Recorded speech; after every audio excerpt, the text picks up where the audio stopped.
ನಮಸ್ಕಾರ ರೀ ಎಲ್ಲರಿಗೂ. ಏನಪ್ಪ ಅಂತಂದ್ರೆ ಇವತ್ತು ನಮಗೆ ಒಂದು ಕರೆ ಬಂತು. ಎಲ್ಲಿ ಅಂತಂದ್ರೆ ಕುಸುಗಲ್ ರೋಡ ಮಧುರಾ ಕಾಲೋನಿ ಹತ್ತಿರ ಇವರು ಆ ಪ್ಲೇಸ್ನ ನೋಡ್ಯಾರ ಅಂತ ಹೇಳ್ಯಾರ. ಕಡಿ ಮತ್ತು ವೇಸ್ಟೇಜ್ ಸಾಮಾನುಗಳೇನು ಬಿಟ್ಟರು ಅಲ್ಲೇನೋ ಒಂದು ಹೋಗೈತ್ರಿ, ಹೋಗೈತೆ ಅಂತ ಹೇಳಿದ್ರೆ ಯಾವ ಹಾವು ಅಂತಂದು ಕೇಳಿದಾಗ ಅವ್ರು ಕಾಮನ್ ಕ್ರೇಟ್ ಅಂತಂದು ಅಂತಾರಲ್ರಿ, ಕರಿತಾರಲ್ಲ ಐತ್ರಿ ಅಂತಂದು ಹೇಳಿದ್ರೆ. ಆಮೇಲೆ ಅದನ್ನು ಕನ್ಫರ್ಮ್ ಮಾಡ್ಕೊಂಡ್ವಿ, ಅದು ಕಾಮನ್ ಕ್ರೇಟ್ ಅಲ್ರಿ, ತೋಳದ ಹಾವು ಅಂತ ಕರೀತಾರೆ ಕನ್ನಡದೊಳಗೆ. ಇಂಗ್ಲೀಷ್ ಒಳಗೆ ಉಲ್ಫ್ ಸ್ನೇಕ್ ಅಂತೇಳಿ ಕರೀತಾರೆ.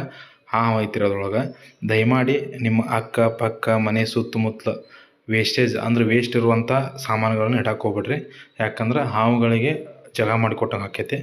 ಈಗ ನೋಡಿರಿ ಅದೆಲ್ಲ ಐತಂತಂದ್ರೆ ಅಲ್ಲಿ ಕಡಿ ಮತ್ತೊಂದು ಏನೇನೋ ಬುಡಕ್ಕೆ ಕಲ್ಲು ಮಣ್ಣು ಏನೇ ಐತಿ, ಮತ್ತು ಅದ್ರ ಬುಡಕ್ಕೆ ಗಟ್ರ ಐತ್ರಿ, ಅದ್ರೊಳಗೆ ಹೋಗೈತದ.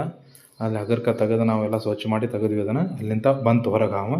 ನೋಡಿರಿ ವಿಡಿಯೋ, ಅಲ್ಲೇ ಐತೆ ಹಾವದ ಬರ್ತೈತಿ. ದಯಮಾಡಿ ಹಾಗಾಗಿ ಯಾರು ಹಾವುಗಳನ್ನು ಹೊಡಿಬೇಡ್ರಿ. ನಿಮ್ಮ ಊರ ಸುತ್ತಮುತ್ತಲು ಊರಿಗೆ ರಕ್ಷಕರು ಇರ್ತಾರೆ, ಅವ್ರು ಕರೆ ಮಾಡಿದ್ರೆ ಬಂದು ಹಾವು ಹಿಡ್ಕೊಂಡು ಹೋಗ್ತಾರೆ. ಅಲ್ಲಿ ಆ ಪ್ಲೇಸ್ನಾಗ ಏನು ಸ್ಟಿಕ್ ಹಾಕಿ ಏನು ಇದು ಮಾಡತ್ತೀವಲ್ಲ ರೀ, ಅಲ್ಲೈತ್ರಿ ಹಾವು. ನೋಡಿರಿ ಈ ಟೈಪ್ ವೇಸ್ಟೇಜ್ ಇಡಬಾರ್ದ್ರಿ. ಡಾಂಬರ್ ಅಂದ್ರೆ ಗಟ್ಟಿ ಅಲ್ಲಿ ಡಾಂಬರ್ ಹಾಕ್ಯಾರ ಗಟ್ಟಿ ಆಗೈತಿ, ಅದು ಓಪನ್ ಆತ ಅಂದ್ರೆ ಫುಲ್ಲು ಓಪನ್ ಐತ್ರಿ ಒಳಗೆ. ನೋಡಿರಿ ಇಲ್ಲಿ ಹೆಂಗೆ ಓಪನ್ ಆಗತ್ತೈತಿ. ಈ ರೀತಿ ಒಟ್ಟು ಇಡಬಾರ್ದ್ರಿ. ಹಾವು ಅದ್ರೊಳಗೆ ಸೇರ್ಕೊಂಡೈತಿ. ಅಲ್ಲಿ ಆಜು ಬಾಜು ಇದ್ದವ್ರು ಭಯ ಪಟ್ಕೊಂಡು ನಂಗೆ ಕರೆ ಮಾಡಿದ್ರೆ ಹಾವನ್ನು ರಕ್ಷಣೆ ಮಾಡ್ತೀವಿ ನಾವು. ನೋಡಿರಿ ವಿಡಿಯೋ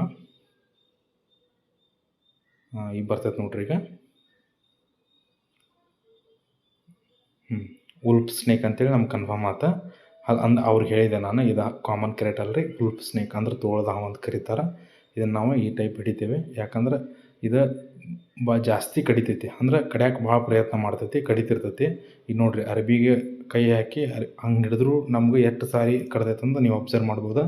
ಅವರೆಲ್ಲ ಭಯ ಪಟ್ಕೊಂಡಿದ್ರೆ ಹಾಗಾಗಿ ಅವ್ರಿಗೆಲ್ಲ ಭಯ, ಅದ್ರ ಬಗ್ಗೆ ತಿಳಿಸಿ ಭಯ ಪಟ್ಕೋಬೇಡ್ರಿ, ಕರೆ ಮಾಡಿರಿ, ಏನೂ ತೊಂದರೆ ಇಲ್ಲ, ಹಾವುಗಳನ್ನ ಹೊಡಿಬೇಡ್ರಿ ಅಂತೇಳಿ ಅವ್ರು ತಿಳಿಸಿ, ಮತ್ತು ಆಜು ಬಾಜು ಸ್ವಚ್ಛತೆಯನ್ನು ಕಾಪಾಡಿಕೊಡ್ರಿ ಅಂತೇಳಿ ಹೇಳಲಾತ್ರಿ ಅವ್ರಿಗೆ. ಈಗ ನೋಡಿರಿ ಅರಿವಿಗೆ ಹೆಂಗೆ ಕಡೆ ಆತೈತೆ ನೋಡಿರಿ ಹಾವದ. ಅವ್ರಿಗೆ ಹೇಳತ್ತೀನಿ ರೀ ನಾನು, ಈ ಹಾವಿನಿಂದ ಯಾವುದೂ ತೊಂದರೆ ಇಲ್ಲ ರೀ, ವಿಷಕಾರಿ ಹಾವು ಅಲ್ಲ ಅಂತೇಳಿ ಹೇಳಿದೆ. ಆಮೇಲೆ ನೋಡಿರಿ ವಿಡಿಯೋ ಮಾಡ್ಕೊಳತ್ತಾರ. ಅವ್ರಿಗೆ ಈಗ ಖುಷಿ ಆಯ್ತು ರೀ ಹಾವು ರಕ್ಷಣೆ ಮಾಡಿದ್ಕೊಳ್ಳಿ. ಯಾಕಂದ್ರೆ ಭಾಳ ತನ ವೇಟ್ ಮಾಡ್ಯಾರ, ಅವರಿಗೆ ಭಾಳ ತನ ಕಾಯಿಸಿದ್ದೆ ನಾನು ಬರೋ ಮಟ್ಟ, ಅಂದ್ರೆ ಟ್ರಾಫಿಕ್ನಾಗಿದ್ದೆ. ಹಂಗಾಗಿ ಈಗ ಹಾವು ರಕ್ಷಣೆ ಆಯ್ತು ರೀ. ಅದೇ ರೀತಿ ಬ್ಯಾಗ್ ಒಳಗೆ ಪ್ಯಾಕ್ ಮಾಡ್ಕೊಂಡ್ಬಿಡ್ತೀವಿ ನಾವು. ಪ್ಯಾಕ್ ಆಯ್ತು ರೀ ಹಾವು, ಅದು ಸೇಫ್ ಆಗೋ ಜಾಗಕ್ಕೆ ಅದನ್ನು ಬಿಡ್ತೇವೆ.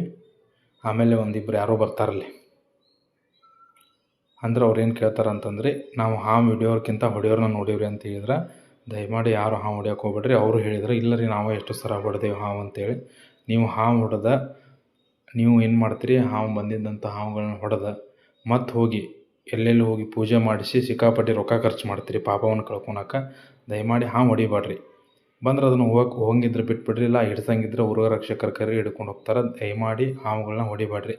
ಭೂಮಿ ಮ್ಯಾಗ ಮನುಷ್ಯರಿಗೆ ಅಷ್ಟೇ ಬದುಕೋ ಹಕ್ಕಿಲ್ಲ ರೀ, ಪ್ರಾಣಿಗಳಿಗೂ ಬದುಕೋ ಹಕ್ಕೈತಿ, ಹಾವುಗಳಿಗೂ ಐತಿ. ಅವ್ರಿಗೆ ಹೇಳಿದೆ ನಾನು, ನಾವು ಹೊಡೆಯೋರನ್ನ ನೋಡೀವ್ರಿ, ನಾವು ಹಿಡಿಯೋರು ನೋಡಿಲ್ಲ, ಇವತ್ತು ನಿಮ್ಮ ನೋಡಿದ್ದಿಲ್ಲ ಅಂತಂದು ಅವ್ರು ಹೇಳಿದ್ದೆ. ಈ ಊರವರಲ್ಲ ಅವರು, ಎಲ್ಲ ಬೇರೆ ಊರವರು.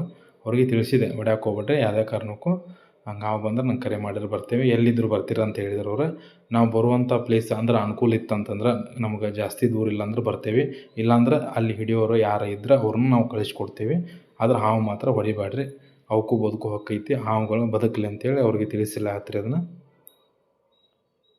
ಹೇಳಿದರೆ ಎಲ್ಲ ತಿಳಿಸಿ ಅವ್ರಿಗೆ ಹೇಳಿದ್ರೆ ಆಯ್ತು ರೀ, ಇನ್ನೇ ಮಾಡಂಗಿಲ್ಲ ಅಂತಂದ್ರೆ ದಯವಿಟ್ಟು ಹಾವುಗಳಿಗೂ ಬದುಕಲು ಬಿಡ್ರಿ, ಅವಕ್ಕೂ ಬದುಕೋ ಹಕ್ಕಿದೆ ಅಂತಂದು ನಿಮ್ಮ ಕಡೆ ಕಳೆ ವಿನಂತಿರ್ತೇನೆ ರೀ. ವಿಡಿಯೋ ಬರ್ತಿರ್ತಾವೆ, ಕಂಟಿನ್ಯೂ ಆಗ್ತಿರ್ತಾವೆ ನೋಡಿ.